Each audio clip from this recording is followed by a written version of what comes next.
Hi, welcome to Off Script. I'm Zach Lewis. And I'm Dr. Draper.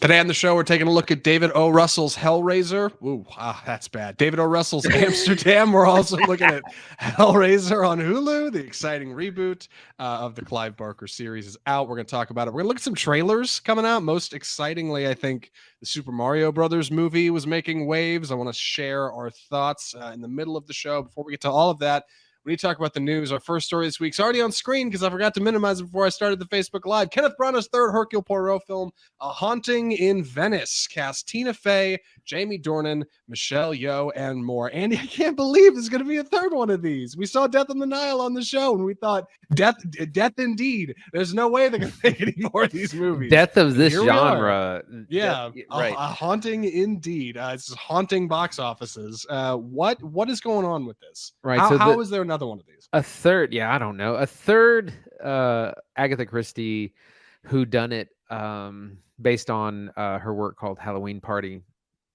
is going to be made again, bringing back, of course, Kenneth Branagh as Hercule Poirot, famous mustachioed detective with a brand new cast. These movies seem to be kind of getting not worse, but just doing less and less well. Death on the Nile, of course, had huge problems with both the pandemic delays and Armie Hammer being unmarketable. So I'm surprised that they're still sticking to it, but they must be doing well enough. The thing is that these just get less and less well known. Like, I've heard of Murder on the Orient Express. It's been made several times. I've heard of Death on the Nile. I've never heard of this, and I feel like it's just not going to be familiar to audiences. I tell you, the title's a little bit more exciting, right? The other two just kind of sound like old murder mystery reboot things. A Haunting in Venice almost slides right into like horror, new horror where we are today, which might bring some new people. Additionally, the cast is okay for this one. Namely, it's Kenneth Branagh as Poirot. Michelle Yeoh from Everything Everywhere All at Once is in the film. Jamie Dornan from formerly 50 Shades of Grey. I think it's probably his most known thing.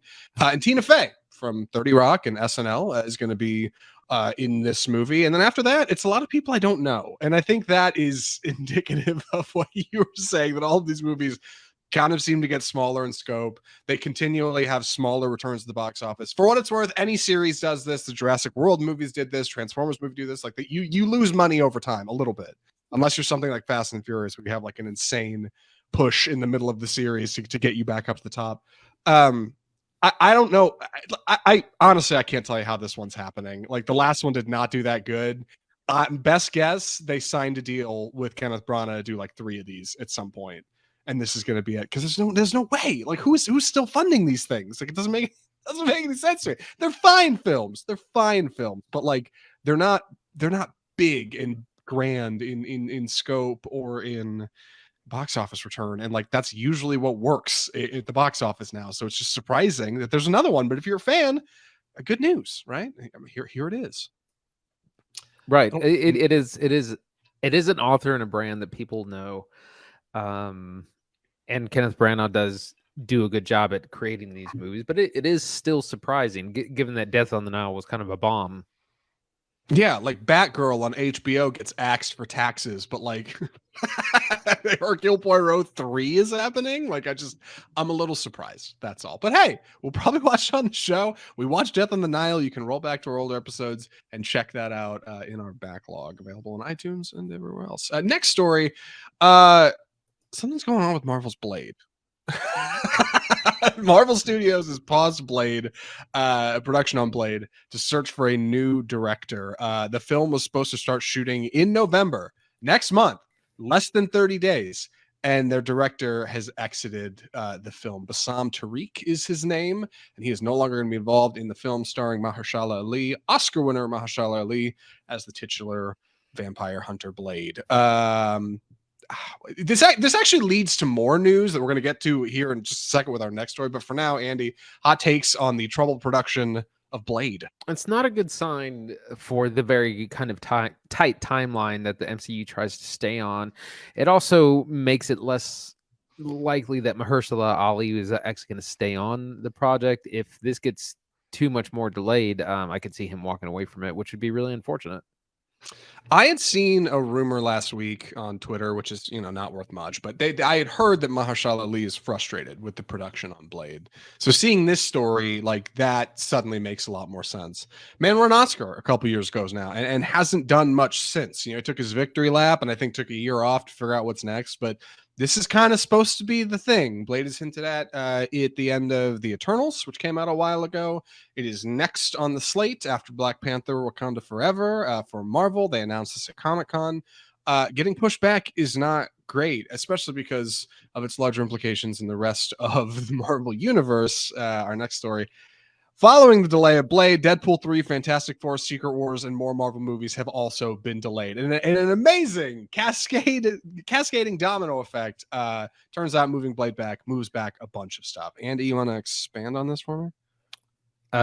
Yeah, this is what we were talking about. It's a domino effect, and a bunch of stuff is moving. Blade is moving almost a year. Some other things just a couple of months, some as much as 8 to 10 to 6 months. This is kind of bad because as we know, it seems like phase 4, 5, 6 have taken a while to get moving. Phase 4 is which I have been calling phase snore, from its lack of end. I mean, phase 5 and 6 look really interesting, and now all of it is getting delayed because of production things, and that's just it's gonna maybe start really hurting this brand. I feel like Marvel is already starting to maybe deal with not comic book fatigue, but with Marvel fatigue. They've put out a slew of kind of not, I don't want to say mediocre, just not quite as interesting films and properties. The TV shows haven't helped either, as kind of phase 1 through 3 were. I remember being very excited about every single movie that was coming out, no matter what phase we were in. And now I'm just like, oh, wake me in 2026 when the good stuff gets here. You're right. Like those early phases were, I mean, just rock solid every time. I mean, the movies weren't necessarily, but the hype around them just continued to grow, right? Iron Man, Iron Man 2, Thor, Captain America. There was that old Hulk movie, and we thought maybe there'd be another one coming down the line. Like there were a lot of exciting Avengers Age of Ultron, Civil War, right? Like there's a lot of real good heavy hitters in there. Leading all the way up to Infinity War and then Endgame, but it feels an awful lot like phase 4 is where Disney fumbled the bag. Like it looking at it now, it feels undeniable that these movies are like not inextricably linked in any particular order. They were pushed around in production to make them fit, and they had reshoots where characters reference events from other movies just kind of offhandedly to try to make it feel like it was cohesive, and ultimately it wasn't. Fans have been complaining about this for a while, including us here on Off Script.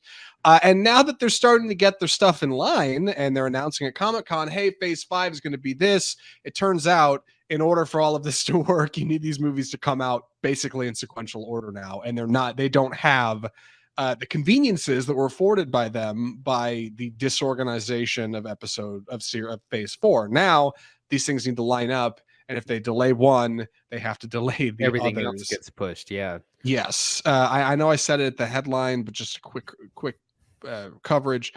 Blade is getting moved from November next year to September, which is a ripple effect, including Deadpool 3 getting bumped 6 months, Fantastic Four getting bumped 6 months after that, an untitled Marvel film after that one getting pushed another 6 months, and then Avengers getting pushed again, and then another untitled Marvel movie getting completely removed from Disney's calendar. Like, good God.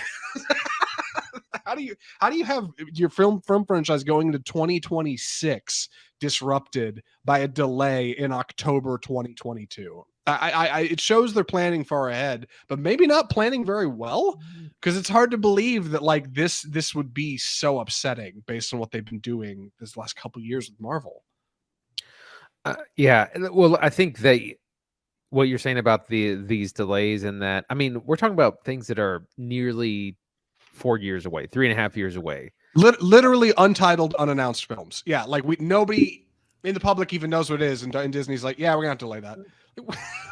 What are you guys doing? What do you mean? Well, also last week they announced Deadpool, or maybe it was 2 weeks ago, the new Deadpool movie. They said September 2024. 2 weeks later, that date has changed. How many more changes are we going to have in the following years? I mean, like I said, this stuff is so far out. that it's going to get pushed together. No, I'm wondering if we even make it to phase 6 at this point. yeah, no, I think you're absolutely right. Like, it just goes to show for those of us that have been paying attention, for those of you that have been paying attention, like when Marvel announces their like big slate of movies coming up, like it is pie in the sky.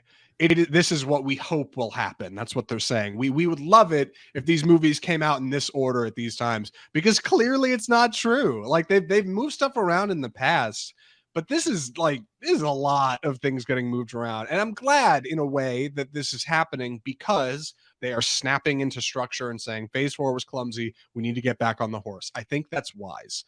But it's concerning that like a bump this late in production on a movie you guys really should have together by now is upsetting plans almost half a decade away. Like that's really odd. And that speaks to a lack of structure instead of, actual factual structure to me. But Well, and it's also just there's so many movies in production, and it's like maybe you should do like half of these and just make sure they come out on time. And yeah, right. because Maybe we should just wait. It's slowly turning into a quantity over quality situation. Yep.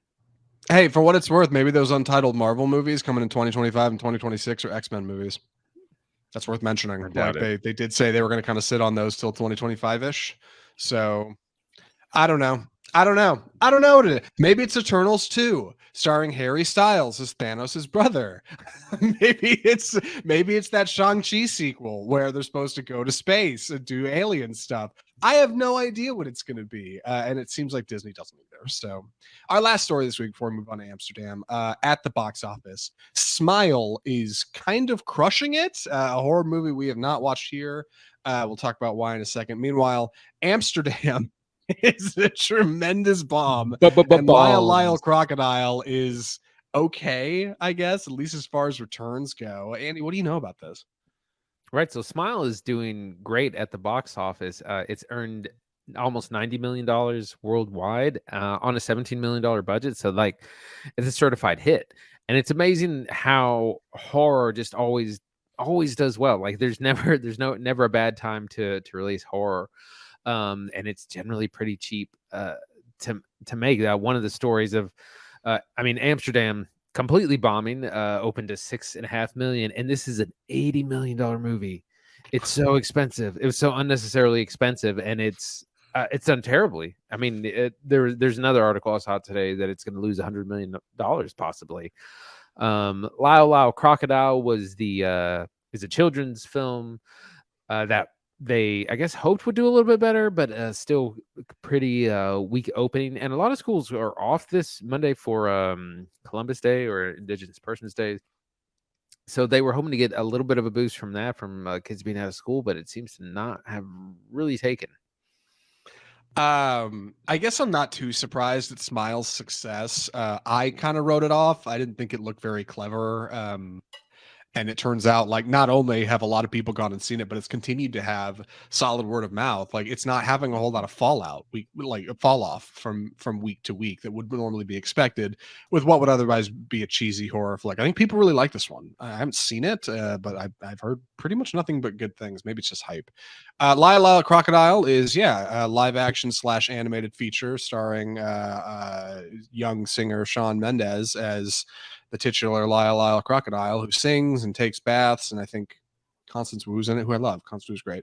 And Javier Bardem is in Lyle Crocodile, which is like, oh, okay. What's he doing there? Great. Whatever. I'm glad that's doing fine. I think it is so funny. Peak comedy. Amsterdam is bombing because Amsterdam has all, you just look at the trailer, has all the trappings of an Oscar feature, right?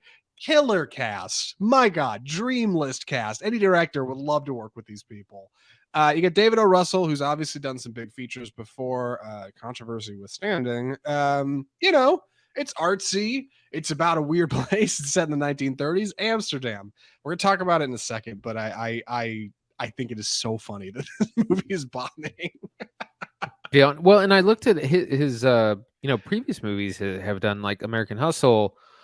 Was kind of expensive, but it went on to make $250 million globally. So he has proven himself at the box office before, but Amsterdam is just not connecting with audiences at all. Yeah, well, American Hustle had the benefit of, what felt like a more. I'm not thinking of American Hustle. I'm thinking of a different movie. I'm thinking of Vice, which I don't think is a David O. Russell film. It might be though. I don't know. My point is like I think people just didn't connect with the trailer for Amsterdam. Looks kind of odd. It's touted as a mystery comedy, and I don't know. I don't know if there's a better way to start talking about it than now. It's probably the best segue we'll get. So with that, we should probably shift into our formal review of David O. Russell's Amsterdam. So Amsterdam is the story of three friends, three wayward individuals, two veterans and one, let's say, well-off nurse in France. Our two veterans are Christian Bale and John David Washington. Play two soldiers who get injured together while fighting in France during the war in the 1930s, and our Margot Robbie plays the nurse who saves them and helps dig shrapnel out of their shredded bodies. And then jump ahead in time. Our three characters are living by themselves, doing their own thing. Christian Bale is a doctor, kind of a kooky guy who's very injured from the war and has a glass eye, and helps other veterans with amputee stuff, looking restorative prosthetics. John David Washington is an attorney in New York, and Margot Robbie is off and about, kind of doing her own thing, making art, figuring herself out. The three of them, after witnessing a murder, have to come together and clear their names after they're framed by interacting with a unique host of characters from all over Hollywood. A stellar cast list in David O. Russell's Amsterdam, including Christian Bale, Margot Robbie, John David Washington, Alessandra Nivola, Andrea Riseborough, Anya Taylor-Joy, Chris Rock, Michael Shannon, Mike Myers, Taylor Swift, Timothy Olyphant, Zoe Saldana, Rami Malek, Robert De Niro. Dude, it reads like a rap sheet for like great talent. It's crazy how many good people are in this movie. So it's a bit of a disappointment that it hasn't done well. Let's talk about why. Andy, what did you think of Amsterdam? So I first had kind of heard a lot of really bad things about this. I heard that it was a bigger disaster than Don't Worry, Darling. It was like 20% on Rotten Tomatoes, which I try not to really care about tomato score because it can be so skewed. It's a mixed bag. I love the tomato score. It's a mixed bag. There are some good parts about it. A lot that doesn't work. It definitely doesn't work as well as it should, given the cast, given the director. But very similar to Don't Worry, Darling, we have a kind of style over substance problem where again we have all the parts that should make a great movie, and somehow it's just kind of a bland mess. It's kind of funny sometimes, but it's way too long. It's a little slow. It's a mystery at its heart. It's kind of a not a whodunit, but kind of what's going on. What's who's pulling the strings. And when all is revealed, it's not very fulfilling. Similar to Don't Worry, Darling. It's not very fulfilling in any kind of way. It's got lots of problems. It's got a few things that work, but it's strangely just okay. It's kind of middle of the road. Yes. I think Amsterdam's biggest crime is being like unequivocally obtusely boring. Oh my God, is this movie boring? It doesn't start off boring. The first act kind of gets going. Yeah, Christian Bale is this twisted up doctor with the glass eye, and he's half blown up, and he's like got this hunch, like the whole movie, right? Like Bale's got to lean in and do like a weird body thing, and he totally goes for it, and he looks so uncomfortable, but he's kind of funny, and he tries taking his own like experimental medications, concoctions of nicotine and cocaine or God knows whatever he could get in the 30s. And he's kind of a funny character. I think he's supposed to be expressly funny. John David Washington's a bit more of a straight man, right? He's this attorney who's kind of got himself together since the war and is looking to fight on behalf of veterans and justice, and of course, racial injustice in the 30s. Margot Robbie is, as Andy described earlier today when we were talking about it, undoubtedly a manic pixie dream girl. And it's funny because I didn't see it when I watched it. I just thought of her as kind of this like kind of airheaded artist character who doesn't really have a whole lot going on, but it's certainly well funded. But he's right, she is. And between like just the three of them up front, you would think, oh, this is totally going to work. So imagine our surprise when the movie comes out and it gets like a 20 on Rotten. And then since then it's gone up a little bit. It's got like a 33. Like Andy said, it's got a B cinema score, which is fine. But like stark stark problems for what should otherwise be a pretty good feature, right? Like that's concerning. And when you actually sit down and watch it, it turns out it's 2 hours and 14 minutes. It's got really poor pacing and a script that simply isn't funny. It's not funny, and it's listed on IMDb as a mystery comedy. And I wrote it on the slide here for the show, mystery comedy. It's not funny. So like, you've got a movie with a lot of people, but tonally it's inconsistent and it's got horrific pacing. That's going to present problems. What does work about this, do you think, Andy? I think the cast does okay with what it's given. Christian Bale is great. Like he's not playing himself. He really is a different character. Everyone else is kind of just themselves. Rami Malek is also very, very good. He can be so subtle. As he plays kind of a wealthy person as well, Tom Bowes. But so the cast does so well. I think what we can get into right away is the plot, because it's kind of convoluted, and it's where a lot of our problems start. Because the movie opens with what we've seen in the trailers a lot. A man is dead, and Christian Bale's character and John David Washington are kind of wrongly accused of his murder right away. And so the first third half of the movie is spent with them trying to clear their names. They're like avoiding the police. They're trying to prove, and there's societal issues here, trying to prove who they are and that they're not, that they didn't commit this crime.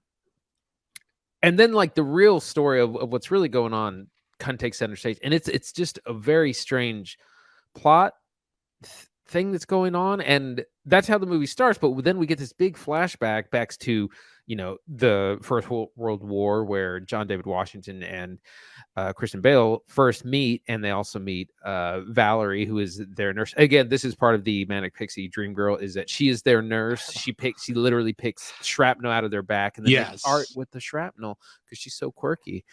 So we get to establish their friendship and their relationships. Her and John David Washington are like instantly in a romantic relationship.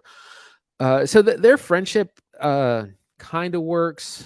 Again, the characters are probably the stronger part of this, but like the plot is just all over the place. It is, yeah. The plot is messy, and I think a big part of that is because David O. Russell seems to have taken a real liking to just not.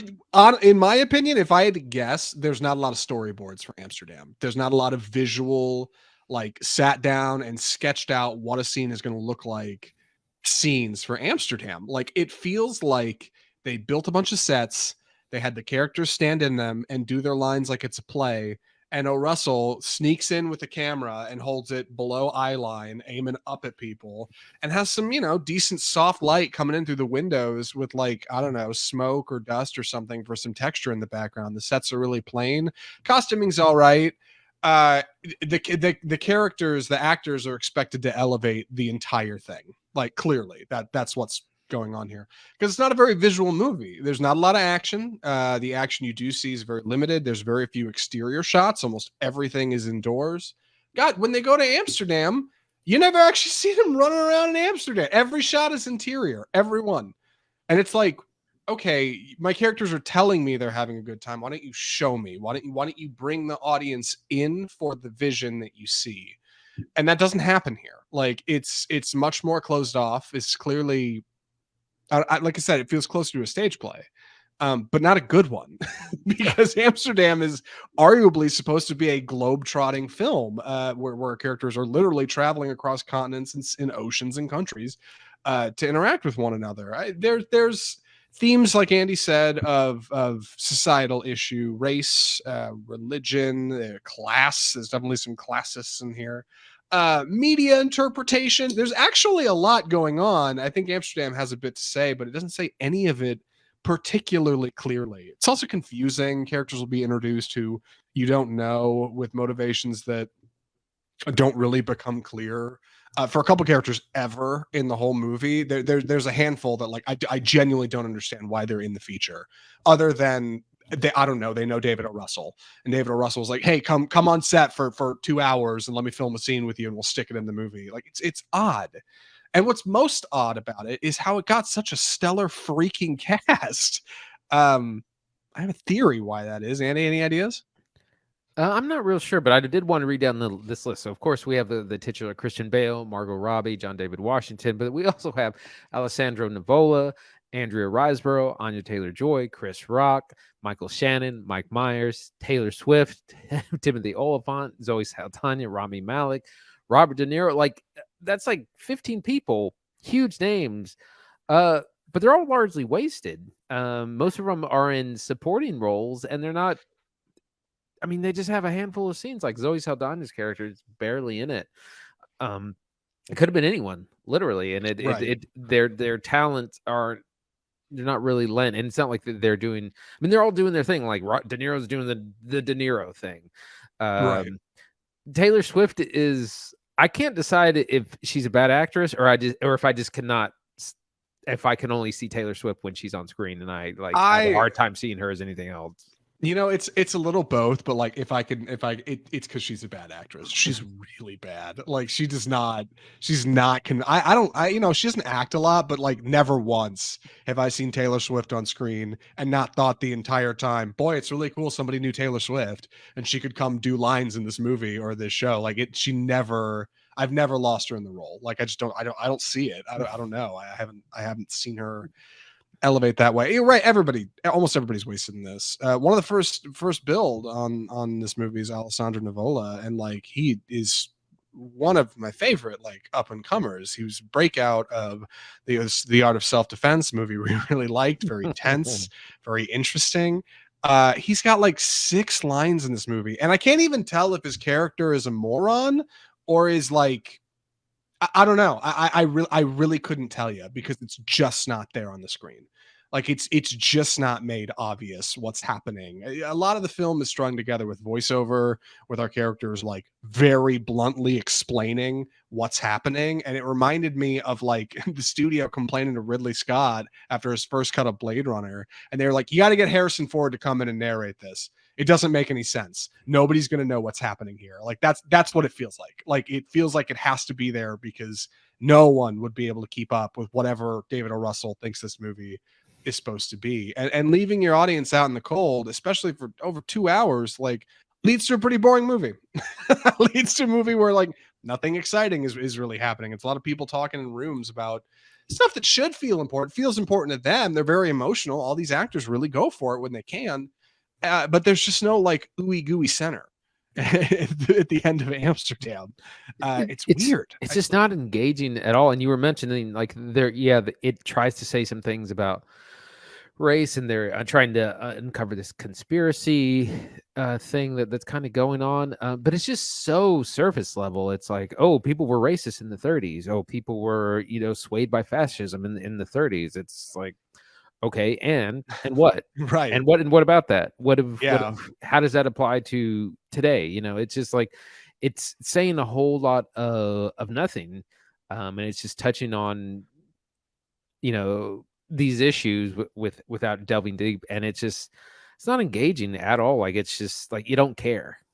No. My theory for the cast list before we wrap up, I think this got produced with a cascading effect of actors and actresses finding out other talent was attached to it. That'll happen often, right? Like a movie will be getting made and somebody will say, "Oh, this person's going to be the star," and somebody else will go, "Oh, that person's going to be in it? Well, God, I've really wanted to work with them for a long time," right? Margot Robbie might have been like, "Christian Bale's going to be in this movie? Well, God, I'd love to work with Christian. He's amazing. Sure, I'll be in the movie." And then John David Washington hears, "Wow, Christian Bale and Margot Robbie are going to be in this? I want to be in that too." And before you know it, you got De Niro at the end of the list and a bunch of other people who are really talented, and I think that's a good thing. I do. You're right. There are some performances that stand out. Rami Malek's great. I actually really like Mike Myers. I think he's probably the funniest part of the movie. But it also opens the door for somebody like Taylor Swift to come in and just be not convincing at all. Or maybe like John David Washington, whose character is very wooden, to just step on any kind of like airiness or laugh that would be present in half the movie, which is consistent too, because his character's not always like that. There's some scenes where he's like good and engaging, and other scenes where he's just so dry and milk toast. It's like I can't get a read on whether or not you're playing an attorney or you're just somebody who, I don't know, wants to play at being an attorney. I don't know, but it just doesn't work. It doesn't work, and Amsterdam comes off like less than some of its parts. So with that, any other thoughts for final recommendations? No, I think I'm ready. Andy, would you recommend Amsterdam? I'm gonna say soft pass. Maybe save it for streaming if you're really interested in it. The cast is it's a great cast, and so unfortunately just doesn't lead to much. The plot is all over the place. It doesn't make a lot of sense. Doesn't say much. It's super shallow. Most of the cast is wasted. Unfortunately, all the good stuff you see mostly in the trailers. Like Chris Rock's best lines are in the trailers. So. Yeah, like I said, if you're interested, save it for streaming. Otherwise, probably pass. Yeah, I'm in the same boat. Like, if you're really intrigued and we haven't knocked you off this and the Rotten Tomato score hasn't knocked you off it, you're the person this movie's made for, because like I think you're gonna watch it and feel the same way we do. Like, it's just not there. And it's weird. It's weird that a movie gets put in theaters with a budget like this one does, $80 million, and is such a phenomenal bomb. Like, it really feels like it's a film built on a cult of personality, built around David O. Russell, that people think, oh yeah, he's done some stuff that's good. He did American Hustle, right? He did We Heart Huckabees, he did Silver Linings Playbook. It'll be great. And the fact is, like, all of those movies are pretty good, but like this is not bigger than American Hustle. This isn't it. And I think that's all I have to say about Amsterdam. With that, we should move on to our next segment. Andy, you mind introing this for us? It's time for the trailer park. Perfect. Oh, and God, you're talking about the first one. 3 movies this week. Why don't you open it up for us? Violent Night. So this is a new Christmas-themed action comedy from the writers or creators of Nobody, which starred Bob Odenkirk, that we reviewed earlier in the year, maybe last year. It stars David Harbour of Stranger Things fame as Santa Claus. And he's not an old drunk, but he's kind of embracing that kind of character. He's kind of cynical. He's not real happy about doing the job. He goes down the chimney and finds that there's like this family being like kidnapped or assaulted, and he turns to his bag of magical gifts and starts fighting people and whooping ass, clobbering them, getting weapons out of his bag. It's like this action comedy thing, and I love how this movie looks, and I can't wait to see that. This is actually coming out this Christmas season.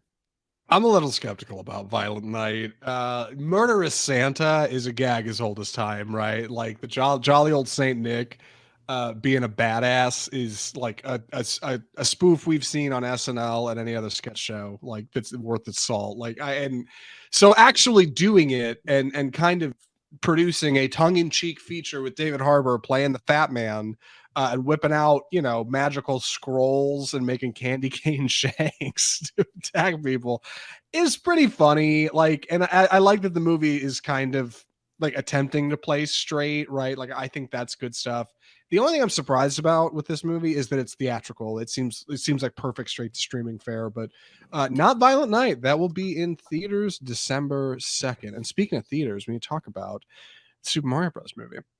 So the Super Mario Brothers movie is an anomaly, right? Nintendo has been working with Illumination Entertainment, the producers of Despicable Me, or the creators, I should say, the animation studio, about it, to create the Super Mario Brothers movie, not the one from the 90s with Bob Hoskins and John Leguizamo. After that, they got burned. They haven't done it in 30 years, but here we are now.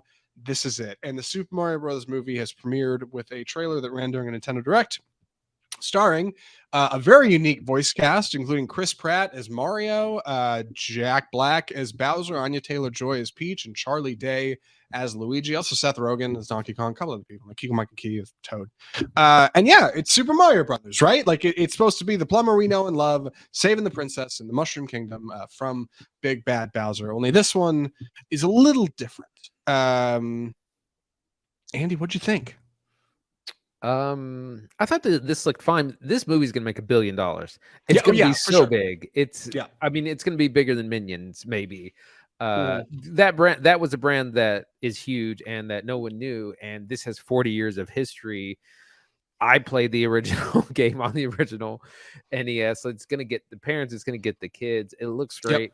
Chris Pratt is fine. He's been catching some flack for not sounding Italian enough, or not really. He just kind of sounds like Chris Pratt, which I think is fine. I think if you were doing an Italian accent, I don't know, you might run into some problematic things there. So he's fine, but it looks great. It looks super detailed. The opening has kind of this epic, almost Game of Thrones kind of opening with Bowser and the castle and this penguin army. I'm excited to see it just because it's the nostalgia works on me for sure, and it's gonna make so much money. Yeah, same boat. This movie's going to make $1 billion for sure. It is popular. Mario is like, come on, Mario's more popular than Sonic, more popular than Detective Pikachu, and both those movies made like $800 million. It's from Illumination. It has a ridiculous marketing budget behind it. Nintendo's really pushing for it. Jack Black's really good as Bowser. Uh, I mean, this is just a teaser. Surely there's going to be more to come. So I don't love Chris Pratt as Mario, but like it is what it is. We all knew it was a gag like the second they announced it, like a year ago, that Chris Pratt was going to be voicing Mario. People dunked on it then, and then it comes out and it's like, yep, still a bad choice, you know. But they committed. It is what it is. They're not going to fix, you know, they're not going to go back and revoice him. So we got Chris Pratt as Mario. Time will tell what comes next for the Super Mario Bros. Movie. Is going to make $1 billion though.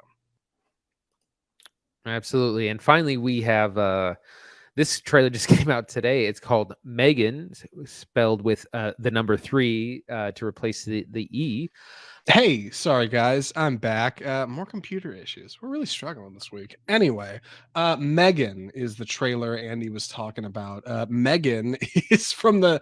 This is the most important. This is the most important bit of Megan. Megan. It is from James Wan, producer of, produced by James Wan, director of *Malignant*, and from the writers of *Malignant*. Andy, I was just telling them that. Megan is from the writers of *Malignant*. That's all I got. Though I didn't even talk about the plot. You want to tell people what they're in for? Yeah, sorry, computer restarted. Yep.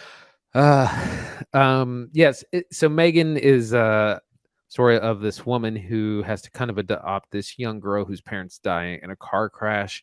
The woman works on some sort of weird robot doll, like AI thing. It's like life size robot. She brings the doll home so that this young girl can kind of have a sister to play with. Turns out that the doll is a kind of murderous, goes on a murderous rampage in efforts to protect the child from all bad or anything she feels is bad. And the trailer looks kind of generic, and then the last bit of the trailer gets like absurdly violent, which is on brand for anything made by the creators of *Malignant*. It's pretty much a ripoff of Child's Play, but it still looks like fun and silly, and it's the kind of horror you watch with friends, have a good time. Zach, what do you think of this?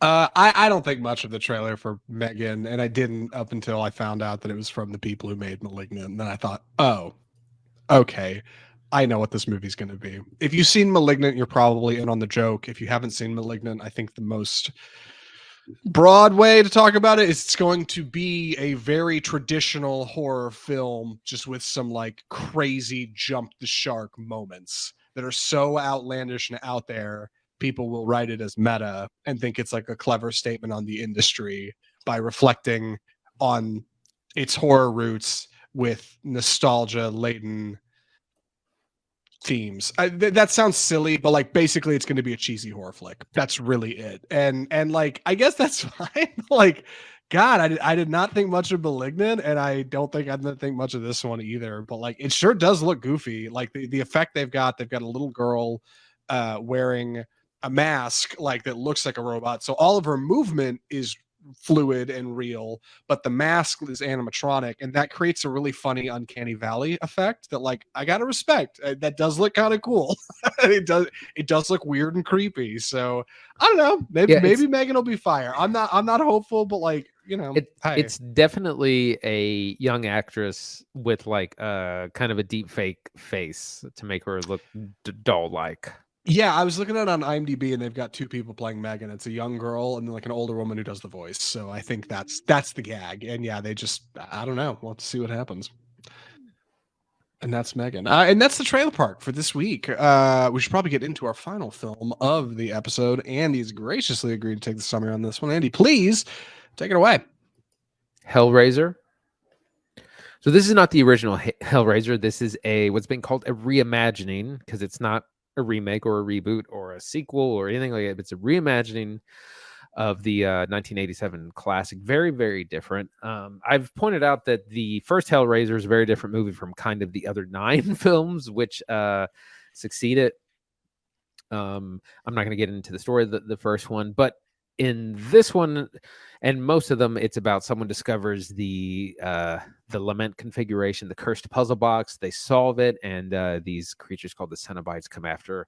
They come to collect whoever's solved the box. So this one's no different. We meet Riley, played by Odessa A'zion, who is an addict and living with her brother and his 2 roommates, and she's dating this kind of shady boyfriend. At one point, he suggests he knows about some big secret shipment coming in and says, "Hey, there's a big score. Help me steal this thing and sell it for a lot of money." And then things will work out. So that's exactly what they do. They acquire the box, someone solves it, and then people start to die as happens in all these movies. And we discovered that there's a lot more, and that a lot of people are gonna be sacrificed. We meet some new Cenobites, which are the creatures from hell, and including the new Pinhead, played by Jamie Clayton. And that's kind of our story. Is not really. That's the setup is the same for all these movies, and they kind of depend on the gore and the grotesqueries of the Cenobites, and their desire for pain and flesh. And that's kind of our setup. Zach, what'd you think?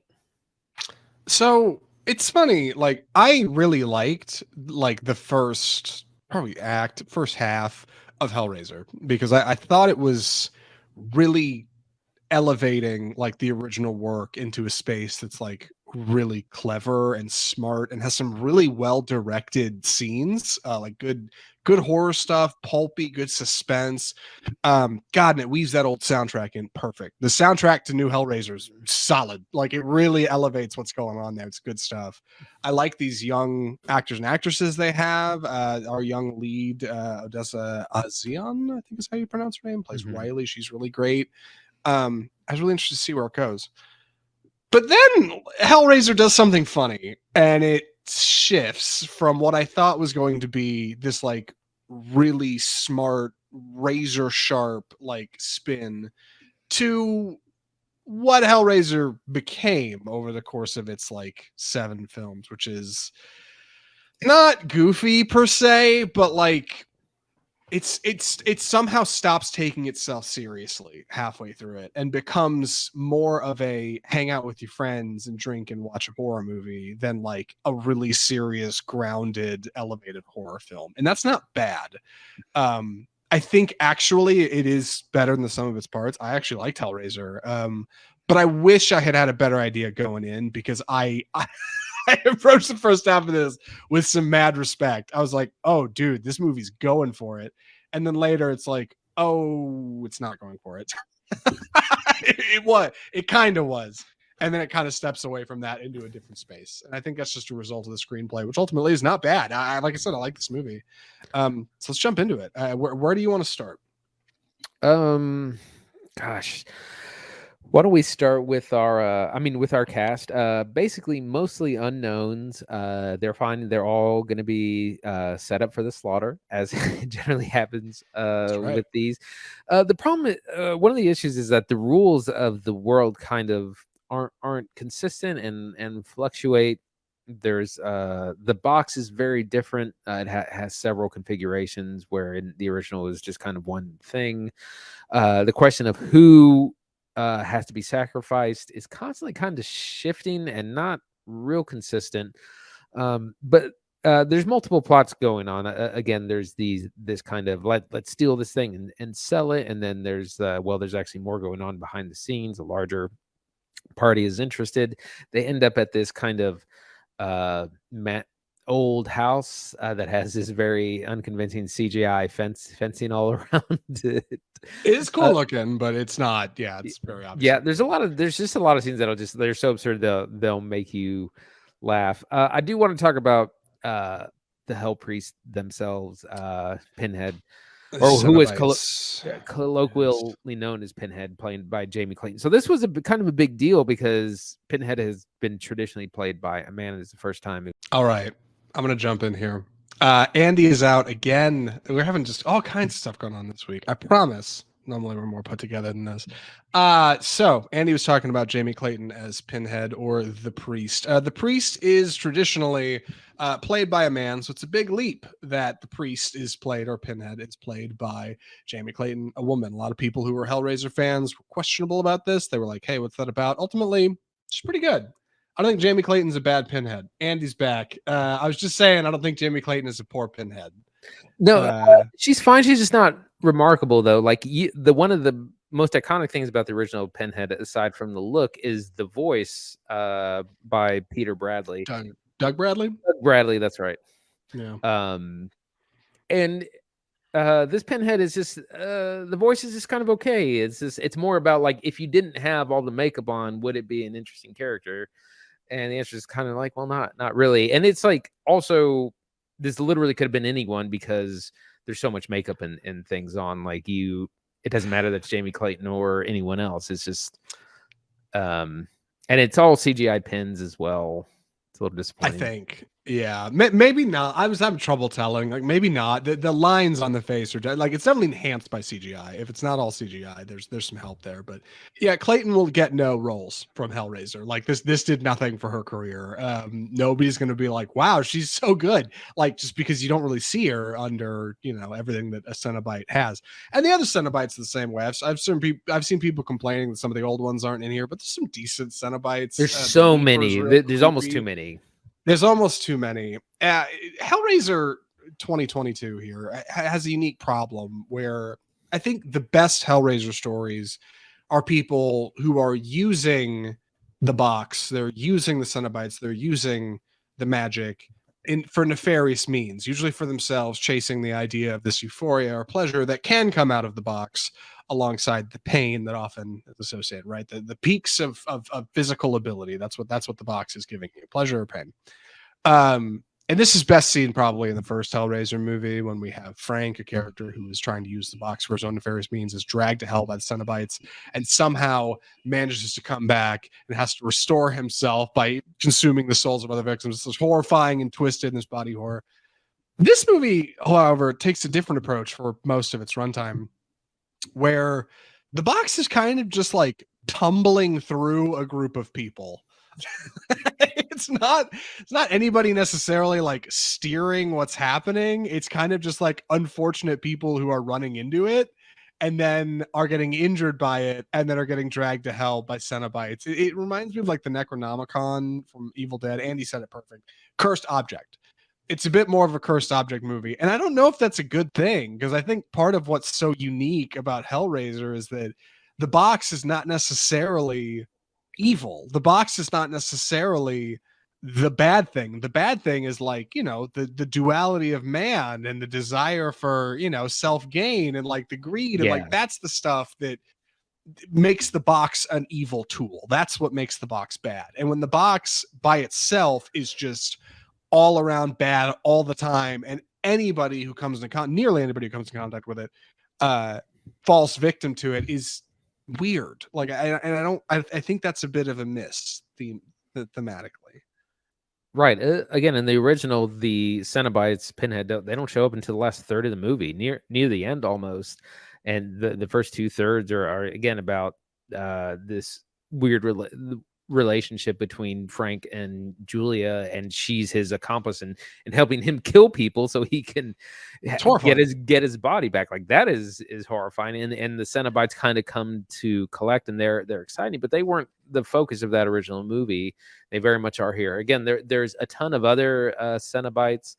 I just want to mention we get the Chatterer, who's classic, the Weeper, the Gasp, the Asphyx, which to me those are kind of the same. The Mother, the Mask. Yeah. So Uh, it's kind of all go ahead. right, and you have this kind of Night of the Living Dead thing where they're just like kind of slowly walking around, and people are trying to just run from them. And that's not really also what these beings are supposed to be about, and so it's kind of all over the place.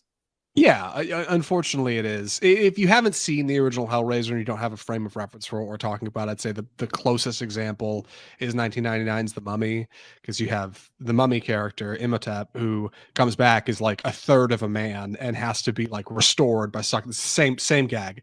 And imagine if in 1999's The Mummy, instead of having Imhotep, the Mummy, the character who is like consuming souls and driving, the plot through his magic, you just have the Book of the Dead, and every time somebody touches it, they get iced. Like it's suddenly not as exciting, and it still works, but it shifts the Cenobites and it shifts Pinhead into this role as being like more antagonist than just being like the carrier out of justice or injustice, evil doing in the case of the original. And I don't know if that's a good thing. Like I don't like it. I like the idea of these like all powerful demon beings just being totally on the sidelines for humanity until somebody comes along and channels them into nefarious deeds. Like if they're in this movie, they're like hungry freaking wolves. They can't wait to get a hold of souls. Yeah. And it's like, I don't know. It's not the same. The box is cool, I should say. I did like that the people who touch the box are almost like compelled to it, like it draws them to it. I think that's a good bit of Hellraiser, but I wish there was a bit more like human evil behind that. I don't know. Maybe I'm just trying to form it into a Hellraiser movie in my head. Yeah, no, you're exactly right. There's not our characters our human characters are troubled, but they're not bad people. Like again in that original one, they're just kind of they stumbled upon this cursed object and they're trying to survive.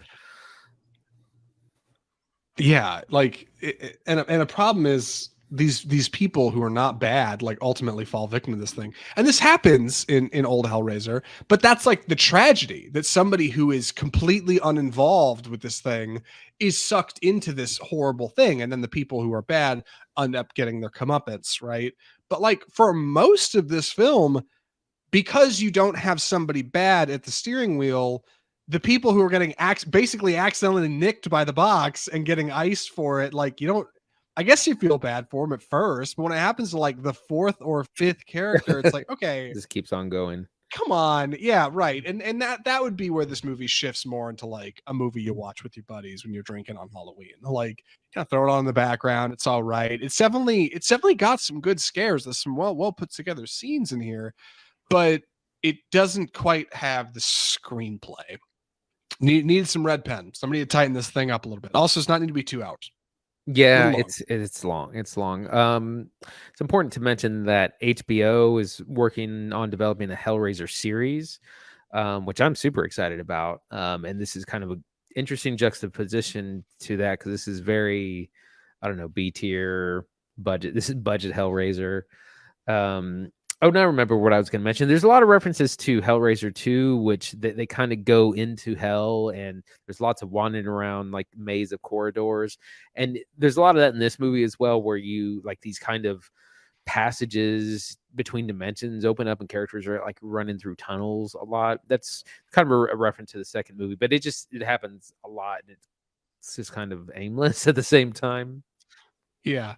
It is a cool effect. I liked when somebody has kind of triggered the evils of the box and starts to see these visions and starts to feel like they're getting dragged down to hell. The way the sets would shift and move and like a door would swing open or a pit, like that stuff's really cool. And Andy's right. That's right out of Hellraiser 2. Like that's where that comes from. But at the same time, like it doesn't always work. The Cenobites don't look great in this movie, and I think it's because they're not lit very well. It's questionable lighting in Hellraiser, and often like they're so starkly lit, they look like Mighty Morphin Power Ranger villains, like movie of the week, just kind of standing there in their latex gimp suits. Like they look fine, but like part of what worked about old Hellraiser is one, it does not get to your baddies till nearly the end, and two, they're always like shadow and like smoke, and like that you don't get a good look at them, and they're like glistening and slimy and gross and bloody. And this, like, they're almost too clean, and they're shot in a way that's too clean, and they end up looking more like people standing around in suits to me than like proper demons. But obviously, I'm coming in Right, pretty hot on what I expect from Hellraiser movies. It's just me. I don't know. Yeah, that's part of the Cenobites are supposed to kind of be these grotesque, like open wounds, exposed flesh kind of thing. And yeah, in this you can tell everyone's wearing latex suits and they're just painted right and sprayed shiny, and it's yeah, that's part of the grotesqueness is supposed to be how they look like walking corpses. Right, like part of there's an old thing in practical effects, especially when it comes to gore, like that's a challenge, I think, that CGI has helped with over the years. It's whenever you're removing, like, or whenever you're causing the injury, a scar on somebody, or like removing flesh, you have to take mass away from the actor, right, to make it look convincing. If you're going to cut a chunk out of somebody's skin, then when you see that person on screen, it better look like there's a chunk of skin missing. And when you add prosthetics, you're adding layers. You're adding latex on top of skin. And if you do that too much, it bulks up your actors and actresses and makes them look thicker or bigger than they would be had that skin actually been taken away, like the effect you're trying to produce. This is a problem with nearly every one of these Cenobites. None of them look as if they've actually lost mass. None of them look as if they've lost flesh. It looks like it's just been put on like them. You paid for an expensive Halloween costume. Yes, kind of. Yeah, like functionally, that's the issue. And there's ways around it. I do think a lot of these are enhanced with CGI, but ultimately, like, it doesn't really work great visually, but that's okay. Like, the Cenobite's got a surprising amount of screen time here, so you can wrestle with that, however you like. At least there's a few of them to look at. Ultimately, like, I do think Hellraiser's not bad. I do think it's fun. I liked our cast. I thought they worked pretty hard. Our lead is really solid, but ultimately, it's not. I guess I should say I am curious to see what HBO's doing. It didn't quite scratch the itch in the way I wanted. Like, man, old Hellraiser was like horrifying to me. Like, my God, twisted and screwy with body horror and all kinds of like sick ideas. And this just doesn't quite get over there for me, but it is fun. And that's worth mentioning because fun horror is worth something. Yeah, there are. I think this is definitely something that's for the fans. If you're a fan of you're gonna have a good time. And being a resident Hellraiser fan, Andy, I've got to know: would you recommend Hellraiser? Well, like I said, I definitely recommend it for the fans. If you've seen all of them, bless your heart if you've seen all 9 Hellraiser films. My God! But if you're a fan of the, especially the original for the first 2 or 3, it's definitely for you. It hits a lot of the buttons. We have the Cenobites, we have the puzzle box, we have kind of these shifting dimensions, we have some fun lines. Our human characters are kind of a snooze, not very interesting. They're not bad guys. They're just unfortunate most of the time. It's all right. Definitely save it for streaming, which it's already on, but definitely for the fans. Yeah, I'm in the same boat. It was not quite like the big theatrical something it needed to be, but it's close. It could have been. I think if they had tightened it up a little bit, maybe bumped up the budget, given it to a director with a little bit more work. David Bruckner does a fine job here for his first big, kind of big feature, but I think this could have been a theatrical feature. I really do. Like, I think there was a way you could have angled what they had here and it would have worked. But for what it is, it's solid. Yeah, for a streaming horror feature, you could certainly do far worse. I did not mind Hellraiser too much. Lightweight, well, mildly lightweight as far as watching horror movies at home go. It is gory for what it's worth. But yeah, if you're interested, check out Hellraiser. If not, you heard it here first. And with that, we should wrap up our episode for the week. Andy, what are we watching next week? So next week we have the big release of Halloween Ends. I almost forgot the title. The final, not final. It's not going to say final. The third film in the more modern Halloween series, starring Jamie Lee Curtis and The Shape of Michael Myers. That comes out this Friday. on October 14th. Theaters and Peacock. So owners of Peacock will also be able to watch it on streaming. That's right. Which is real convenient. And we're also going to. There's not a lot of new releases, both in theater and in streaming this week. So we're going to be taking a look at Blonde, the Ana de Armas Marilyn Manson biopic, which came out at the end of last month, and that's going to be on Netflix. That's a long watch. It's like 2 hours 45 minutes. So we'll be reporting back with that next week. Yeah, excited to check out Halloween Ends, if only because it's supposed to actually be the end. We'll see, right? I thought the whole gag with Michael Myers is he's never really gone, but maybe in Jamie Lee Curtis's case, this will be. It's got to be like the third or fourth time she's died in this series. Like I swear. I mean, I maybe I'm wrong. I'm pretty sure this is Halloween 11. Like for what it's worth. Like so, I just don't. We'll see. Blonde is harrowing. It's long, and we've heard some pretty divisive things about it. So we'll check it out. We'll see what it's about. And we'll get back to you next week with it. If you liked what we're doing here today, if you enjoyed the show, you can follow us on Facebook where we live stream the show every Tuesday afternoon. You can follow us on YouTube where we upload our live streams. We're on iTunes, Google Play, Spotify, iHeartMedia, all those usual podcast spots. And we're on social media, Facebook, Instagram, Twitter. You can find us over there too. If you want to support your boys here at Offscript, the biggest thing you can do is subscribe to the show. Subscribe to get new episodes of Offscript delivered straight to your phone every single week. You can also check out our website, offscriptfilmreview.com, and you can email us correspondence, hot takes, news. Tell us what you thought of these movies, maybe other movies that are on your mind, at mail@offscriptfilmreview.com. I think that wraps the plugs. One more thing. Andy, did you mention what's coming out October 21st? That is going to be Black Adam, the long-awaited Dwayne Johnson superhero picture, which also stars Pierce Brosnan as Dr. Fate, along with some other superheroes. That's going to be a huge release. We'll see how The Rock does when he's in the superhero genre. This movie was supposed to come out like 3 years ago, and it was announced like 8 years ago. So it's finally coming out. Definitely looking forward to it. I think Black Adam is going to make $800 million global. Just going to throw that number out there. I don't know, but I don't think it'll quite clear $1 billion, but I think it's going to play everywhere. That's for sure. With that, we should wrap the show. From all of us at Offscript, the home of Bold Cinema, I'm Zach Lewis. And I'm Dr. Draper. Thanks for watching.